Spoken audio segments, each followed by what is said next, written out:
Então, agora, nesse novo conteúdo, que faz parte do capítulo 7, transformações de tensão, o que vai ser visto? A gente vai aprender a determinar os valores de tensão para uma orientação diferente dos planos coordenados, dos eixos coordenados, x, y. Tá? Então observem, né, essa figura aqui no início, né, faz parte da introdução.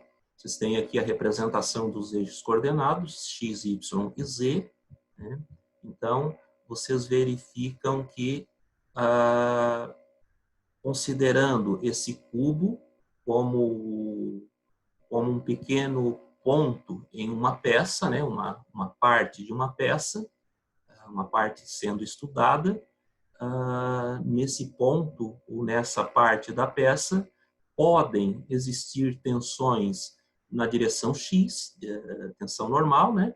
Na direção x, y e z, seria o sigma x, sigma y e sigma z, e podem existir também, nesses três planos, tensões de cisalhamento. Aqui, tensão tal x, y, tensão tal yx, né? E tensão tal zx. Tá? Então, são seis componentes de tensão que podem haver em um ponto determinado da peça, certo? Aqui o estado geral de tensões. Vocês reparem, né, provavelmente já repararam que tem mais de 6 vetores aqui para cisalhamento, mas é que tem 2 pares para cada tipo de situação, né, de cisalhamento. Existem 2 pares de cisalhamento, né, de vetores, que representam o mesmo valor de cisalhamento. Certo? Então, esse aqui é o estado geral, quando eu considero os esforços atuantes no espaço 3D. Mas o nosso estudo aqui, ele vai focar na questão do estado plano de tensão, certo? Então, o nosso foco vai ser o estado plano. Então, o que é o estado plano de tensões? É quando eu considero os esforços em 2 direções apenas. Ou seja, eu considero os meus esforços no plano XY. Certo? Então, eu vou ter tensões, considerando aqui os eixos X e Y, né? Eu vou ter sigma X, sigma Y, e eu vou ter a tensão tal XY, certo? Então, essa vai ser a nossa consideração aqui do estado plano. Então, aqui, dando sequência, eu tenho uma peça, aqui nessa figura 7.4, né? Carregada aqui com 2 forças, F1 e F2, e está sendo mostrado aqui um elemento, né, uma parte dessa peça, sendo solicitada, né, internamente, né, a partir dessas forças externas que são aplicadas. Então, esse pequeno quadrado que é anotado, que aparece desenhado nessa peça, ele se refere a esse cubo, né? A um cubo que é a representação da teoria para um ponto determinado em uma peça qualquer. Né? Então, quando eu me refiro ao estado plano de tensões, vai existir sempre a consideração de uma tensão normal no eixo X, né, como vocês verificam aqui, um tal X, vai ter sempre uma tensão normal no eixo Y, o tal Y, e vai ter sempre a tensão de cisalhamento, né, que é chamada de tal XY.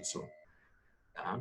Então, obedecendo essa orientação aqui, né? Essa disposição, aliás, não necessariamente esses valores vão ser diferentes de zero. Eu posso ter valores diferentes de zero, ou eu posso ter um ou mais valores de tensão normal ou cisalhamento igual a zero. Tá? Então, dessa figura A, né, na figura 7.5, que representa o estado plano de tensões, porque está considerando apenas os esforços nos eixos X e Y, vocês observam que tem na sequência a figura B, né, que está representando esse mesmo cubo A, né, só que agora esse cubo é mostrado com uma rotação. Tá? Então, não necessariamente essa rotação aqui é uma forma de representar uma outra orientação, tá? uma nova orientação para o estudo de tensões. Tá? Na verdade, não existe a rotação da peça. Né?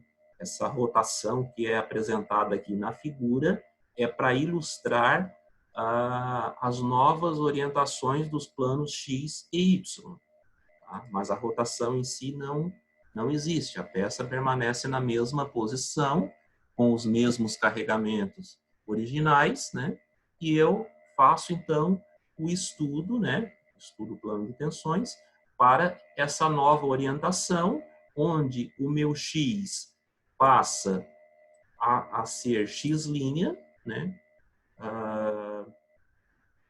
Com a consideração de um ângulo em relação a X, um ângulo θ, né, em relação a X, e um novo ângulo Y também um ângulo θ em relação ao ângulo Y original. Então, o meu novo Y é Y'. Tá? Então, o nosso estudo aqui, ele é basicamente o quê?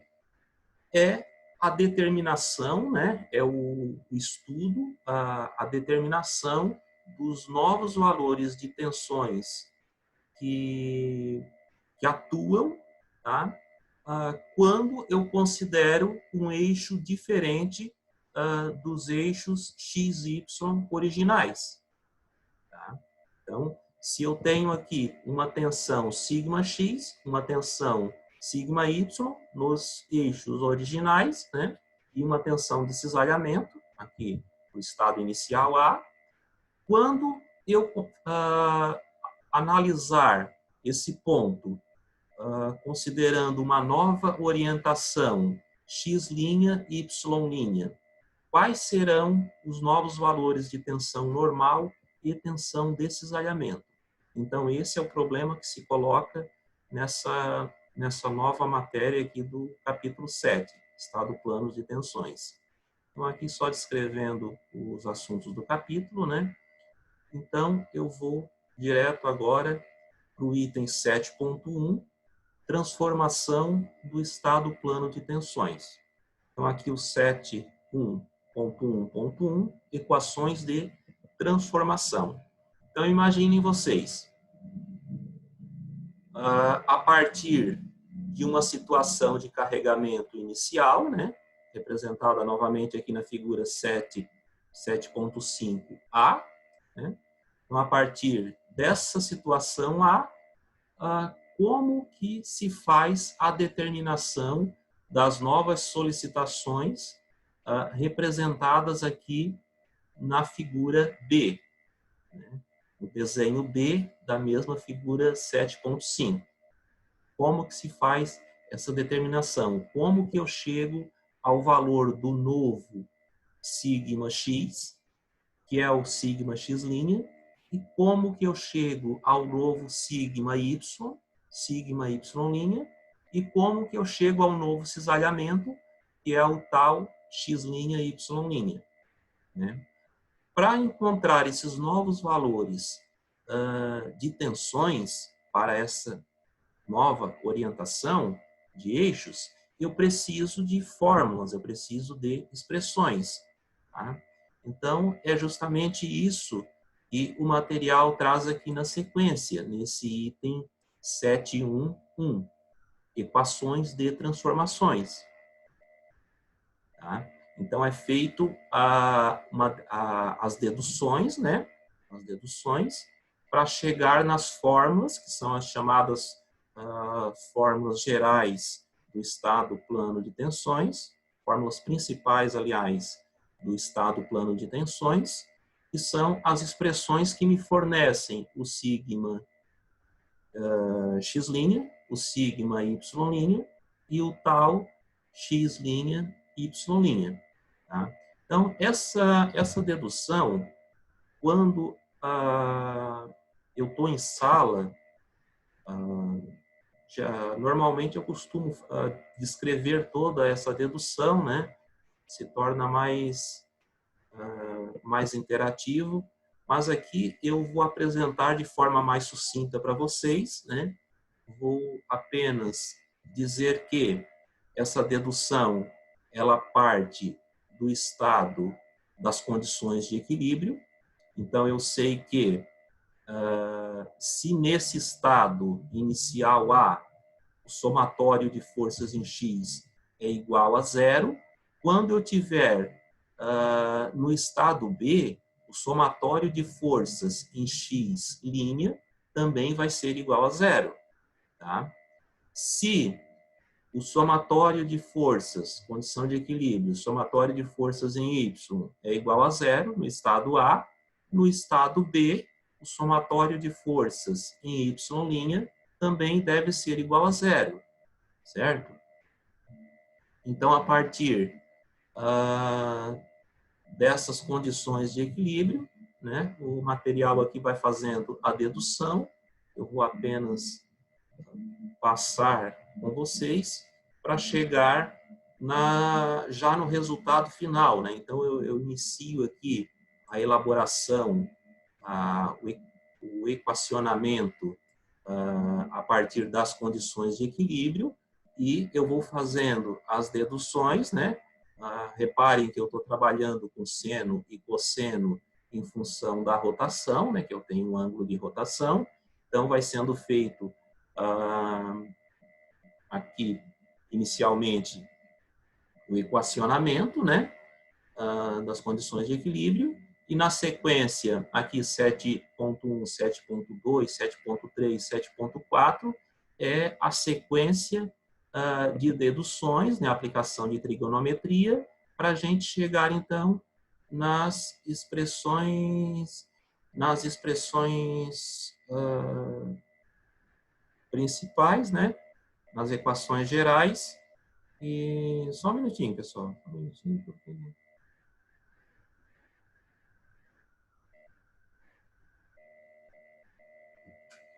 Ok.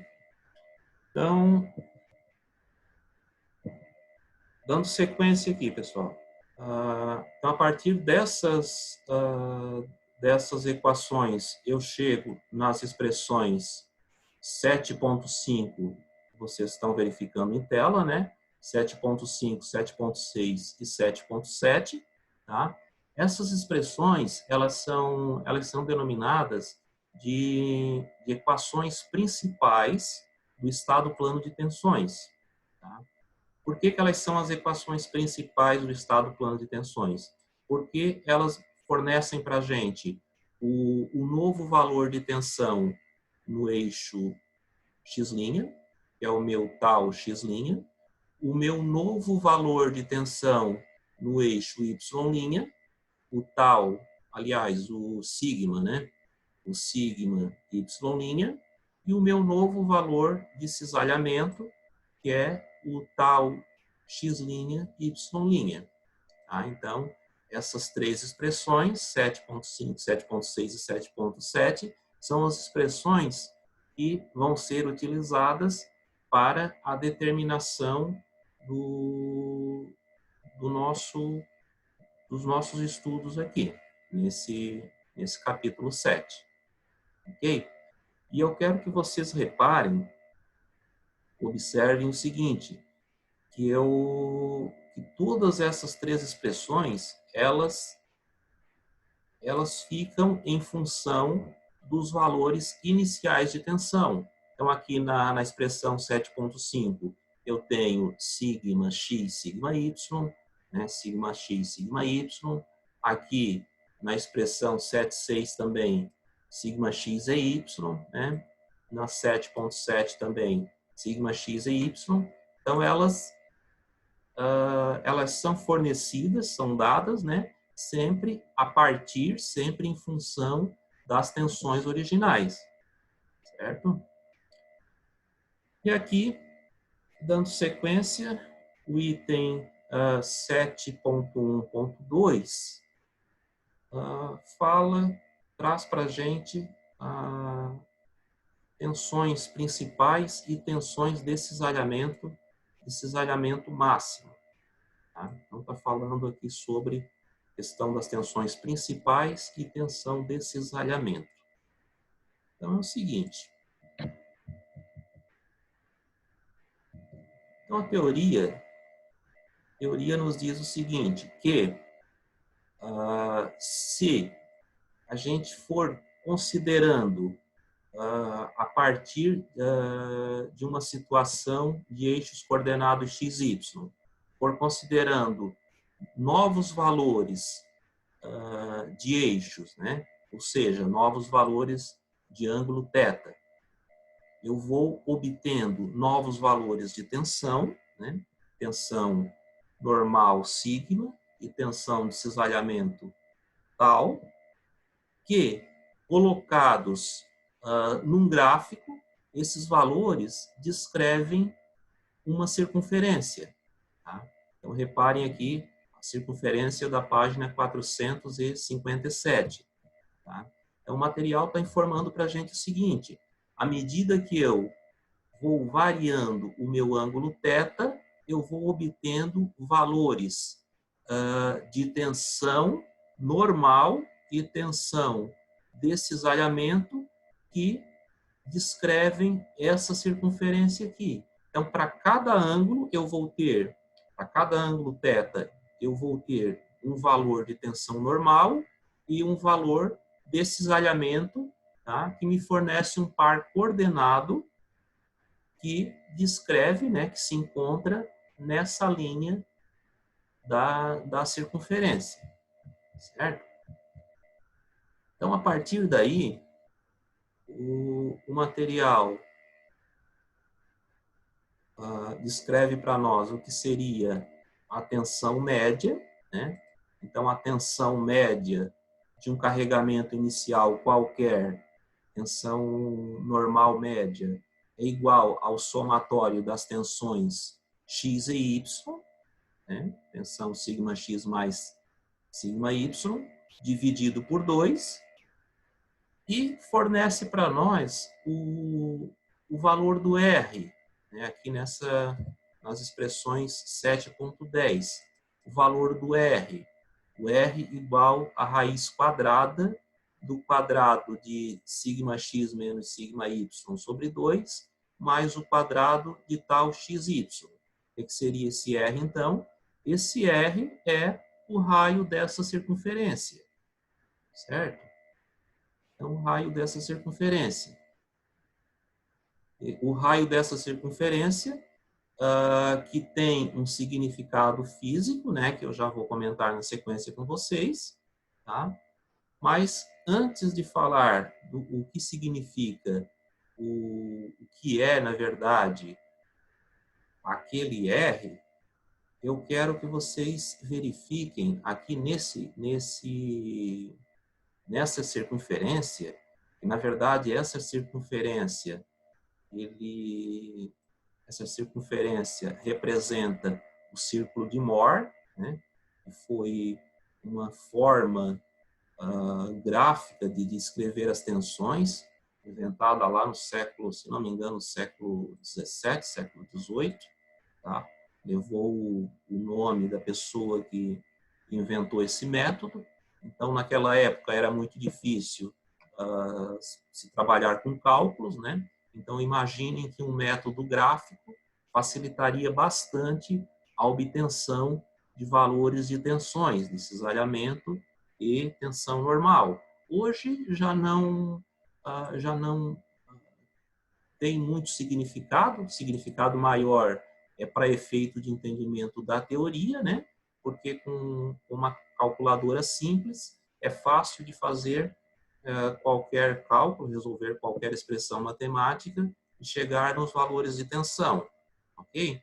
Então, observem, né, para a gente compreender a teoria, observem esse círculo, observem que eu tenho aqui 2 pontos nesse eixo X, ponto A e B. O ponto A, ele representa, então, o maior valor de tensão normal, né? E o ponto B representa o sigma mínimo, o menor valor de tensão normal. Então, sigma máximo, o A, e sigma mínimo, o B. Tá?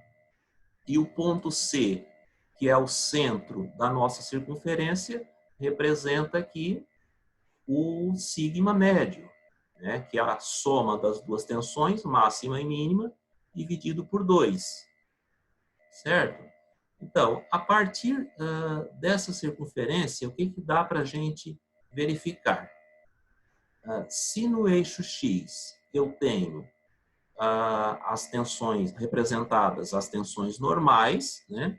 No eixo X, no eixo Y, eu tenho representadas as tensões de cisalhamento.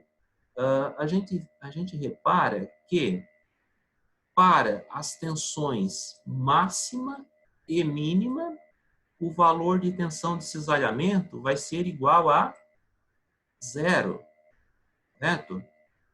E esses valores de tensão máxima e mínima vão variando, né? À medida que eles vão variando para mais, para maior ou para menor, né? Conforme o ângulo, eu vou variando, né? Eu vou aumentando o meu valor de tensão de cisalhamento. E onde que a minha tensão de cisalhamento é máxima? Aqui no ponto D, né? Onde eu tenho o valor, a minha tensão de cisalhamento é o raio da circunferência. E isso acontece exatamente para o valor de tensão normal médio, certo? Que é a tensão normal no ponto C. Então, quando a tensão normal é média, a minha tensão de cisalhamento vai ser máxima, certo? Então, tensão de cisalhamento 0, eu vou ter as tensões máxima e mínima normal. Tensão de cisalhamento máxima, eu vou ter tensão normal média. Então, a partir dessa consideração teórica, é obtida essa expressão 7.12, que vocês estão verificando aqui. Então, na verdade, essa expressão 7.12, de onde que veio essa expressão 7.12? Exatamente fazendo a aplicação do valor lá na expressão 7,5, né? Essa expressão aqui, 7.5, considerando 7,5 não, a 7,6, considerando a tensão de cisalhamento 0, né? Considerando a tensão de cisalhamento 0, eu obtive aqui essa expressão 7.12. Tá? E o que é que significa, então, essa expressão? Se eu obtive essa expressão lançando o valor de cisalhamento igual a 0 na expressão 7.6, que me fornece o cisalhamento tal xy, aliás, tal x', y', então, essa expressão, o ângulo dessa expressão, é o ângulo para o qual, né, eu vou ter os valores de tensão sigma A, né, o sigma máximo, e os valores de tensão sigma B ou sigma mínimo. Tá? Ou seja, né, traduzindo então o que eu falei, essa expressão 7.12 tangente de 2 θp igual a 2 θx' dividido por sigma x menos sigma', é a expressão que fornece o ângulo, dos eixos principais. Tá? O ângulo dos eixos principais, ou, como traz aqui no título, né? As tensões principais. Então, para esse ângulo que eu encontro através da expressão 7.12, eu sei que é nesses eixos, nesses novos eixos fornecidos pelo θp, θp porque é P de principal, né? São os eixos principais, vão me fornecer, então, as tensões principais. E o que são essas tensões principais? As tensões principais são as tensões máxima e mínima que eu consigo obter, né, a partir de uma rotação, de uma consideração de rotação, né, partindo-se de um estado inicial de carregamento. Tá? Então, é o que está ilustrado aqui na figura 7.9, tensões principais. Né? Então, a partir de uma certa rotação θp, eu vou ter um sigma máximo, né, aqui em x', e um sigma mínimo aqui em y'. Nem sempre o sigma máximo vai se encontrar sobre o x' e o mínimo sobre y'. Para mim saber exatamente em qual desses eixos se encontra o máximo e o mínimo, o que eu faço? Eu tomo o valor do θp que eu encontrei e volto lá nas expressões 7.5 e 7.7, substituo os valores de θ, que eu obtive para θp, e vou encontrar os valores correspondentes de sigma x' e sigma y'. E aí eu sei, né, pelos valores obtidos, eu sei se foi no x' que se encontra o sigma máximo ou no y' se encontra o sigma máximo. Certo? Deixa eu só ver o que estão me perguntando aqui. Ok. Ok, Vitor. Boa noite. Seja bem-vindo. Pessoal, então, faltando aqui 1 minuto para encerrar, um minuto e pouquinho, seguindo mais um pouquinho, nessa expressão 7.14,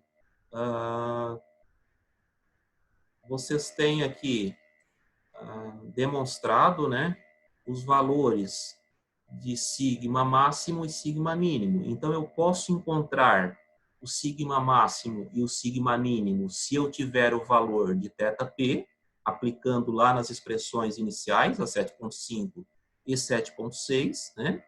Ou, se eu não tiver o θp, utilizando essa expressão aqui, eu também consigo encontrar o sigma máximo e o sigma mínimo.